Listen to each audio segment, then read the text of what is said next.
திருப்புகழ் பொருளுடன் பாடல் 10. முருகனின் முகங்களைப் பற்றி இப்பாடலில் பார்ப்போம்.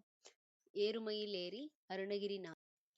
ஏறுமயில் ஏறி விளையாடு முகம் ஒன்றே, ஈசனுடன் ஞான மொழி பேச முகம் ஒன்றே. இதன் பொருள் மயில் மீது ஏறி மகிழ்ச்சியுடன் விளையாடும் முகமும், தந்தையான சிவபெருமானுடன் உயர்ந்த ஞான உரையாடல் நடத்தும் முகமும் முருகனின் ஒரு முகம். கூறுமடியார்கள் வினை தீர்க்கும் முகம் ஒன்றே, குன்றுருவ வேல் வாங்கி நின்ற முகம் ஒன்றே. இதன் பொருள் தனது புகழை பாடும் பக்தர்களின் பாவங்களையும் துன்பங்களையும் நீக்கும் முகமும், மலைபோல் வலிமையான வேலாயுதத்தை ஏந்தி நிற்கும் முகமும் ஆனதே முருகனின் ஒரு முகம்.